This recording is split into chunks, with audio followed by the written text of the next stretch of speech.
Hello বন্ধুরা, তোমরা সবাই কেমন আছো? আশা করি অনেক ভালো আছো। আজকে তোমাদেরকে দেখাবো এবং শেখাবো যে আমাদের ফোনে থাকা গুরুত্বপূর্ণ অ্যাপসগুলোকে আমরা কিভাবে হাইড করে রাখতে পারি বা লুকিয়ে রাখতে পারি।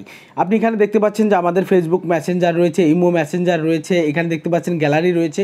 অনেক সময় দেখা যায় যে আমাদের ফোনটি যখন আমরা কোনো কারণে বাসাতে রেখে যাচ্ছি অথবা কিছুক্ষণের জন্য আমাদের ফোনটি আমাদের বন্ধুবান্ধব বা খুব কাছের কোনো ব্যক্তির কাছে দিয়ে থাকি, তখন কিন্তু তারা আমাদের ফোনটি নিয়ে ঘাটাঘাটি করে।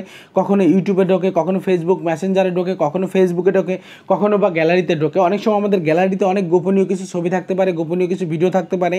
আবার আপনি ইমো মেসেঞ্জারে কারোর সঙ্গে গোপনীয় চ্যাট করতে পারেন বা ফেসবুক মেসেঞ্জারে কারোর সঙ্গে গোপনীয় ছবি বা কথাবার্তা বলতে পারেন। সেক্ষেত্রে যদি আপনার কাছ থেকে ফোন নিয়ে অন্য কেউ দেখে নেয়, এক্ষেত্রে কিন্তু আপনি অনেক ধরনের সমস্যায় পড়তে পারেন। আজকে আপনাদেরকে দেখাবো এবং শেখাবো যে সমস্ত অ্যাপসগুলো আপনি দেখতে পাচ্ছেন, ইচ্ছে করলে এখানকার প্রতিটা অ্যাপস আপনি হাইড করে রাখতে পারবেন বা লুকিয়ে রাখতে পারবেন।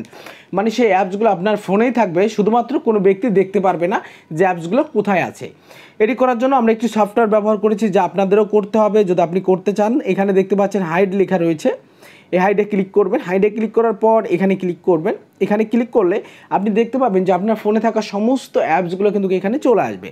এখন আপনি এখান থেকে কোন অ্যাপসগুলোকে হাইড করে রাখতে চাচ্ছেন, আমরা এখানে প্রথমে ফেসবুক দিয়ে দিয়েছি। তারপরে এখানে ফেসবুক মেসেঞ্জার, তারপরে একটু নিচের দিকে আমরা নামলে আরও কিছু সফটওয়্যার পাবো। এখানে দেখতে পাচ্ছেন যে আমার ইমো, ইউটিউব, শুধুমাত্র আমরা এখানে হোয়াটসঅ্যাপটাও দিয়ে দিই।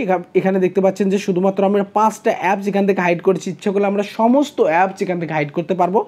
তারপর আপনারা হাইডে ক্লিক করবেন। হাইডে ক্লিক করলে এখানে কোন কোন অ্যাপসগুলো হাইড রয়েছে আপনাকে এখানে লিস্টে দেখাবে। তারপর আমরা যদি এখন একটু ব্যাকে চলে যাই, আমরা যদি একটু ব্যাকে যাই, ব্যাকে যাওয়ার পর আপনি দেখতে পাচ্ছেন যে আমার ফোনের সমস্ত অ্যাপসগুলো কিন্তু দেখাচ্ছে। এর মধ্যে আপনি ইউটিউব নাই, তারপর আপনার ইমো মেসেঞ্জার নাই, হোয়াটসঅ্যাপ নাই। যে মেসেঞ্জারগুলো কিন্তু আপনি দেখতে পাচ্ছেন যে এখানে ইমো, হোয়াটসঅ্যাপ, ফেসবুক কোনো মেসেঞ্জার নাই, ইউটিউব নাই এবং আমার ফেসবুকও নাই। এই সমস্ত অ্যাপসগুলো কিন্তু আমি হাইড করে রেখেছি। এখন যদি আপনি কোনো ব্যক্তির কাছে আপনার ফোনটি দেন, সে ব্যক্তি কিন্তু কখনোই আপনার ইউটিউব ব্রাউজিং করতে পারবে না, ফেসবুক ব্রাউজিং করতে পারবে না, হোয়াটসঅ্যাপে কার সঙ্গে কী কথাবার্তা বলেন বা ইমোতে কার সঙ্গে কী কথা বলেন। গ্যালারিতে যদি ছবি থাকে, আমরা ইচ্ছে করলে গ্যালারিটাও এখানে লক করে দিতে পারতাম। আমরা শুধু বোঝানোর জন্য আমরা শুধুমাত্র 5টা অ্যাপ বেছে নিয়েছি, যে 5টা অ্যাপ আমাদের কাছে অনেক গুরুত্বপূর্ণ। এইভাবে ইচ্ছে করলে আপনার যতগুলো গুরুত্বপূর্ণ অ্যাপস আছে আপনি ইচ্ছে করলে সেই অ্যাপসগুলোকে হাইড করে রাখতে পারবেন। কোনো ব্যক্তি দেখতে পারবে না যে আপনার ফেসবুক মেসেঞ্জারে কার সঙ্গে কী কথাবার্তা বলেন, ইমো মেসেঞ্জারে কার সঙ্গে কী কথাবার্তা বলেন। এক্ষেত্রে কিন্তু আপনি অনেক সময় অনেক বড় ধরনের বিপদের হাত থেকে বেঁচে যেতে পারেন। এখন দেখাবো যে আমরা কি সিস্টেমে আপনাদেরকে এই অ্যাপসগুলো হাইড করেছি, এখন আপনাদেরকে দেখাবো।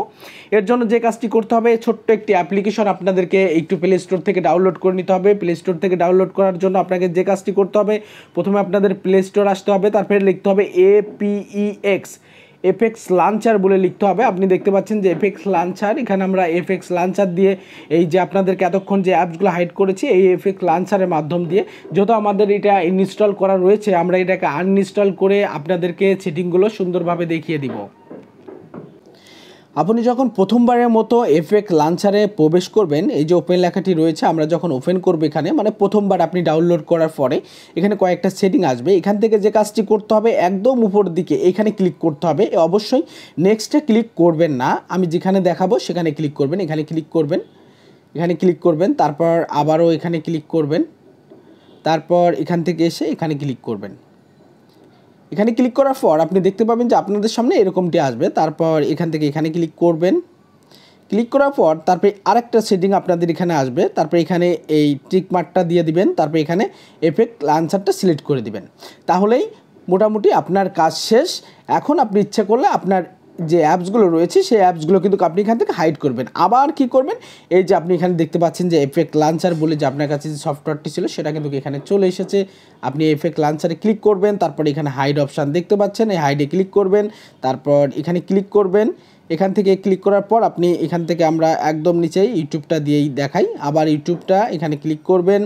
দেখতে পাচ্ছেন আমরা শুধুমাত্র একটি অ্যাপস এখানে লক করেছি, ইউটিউব।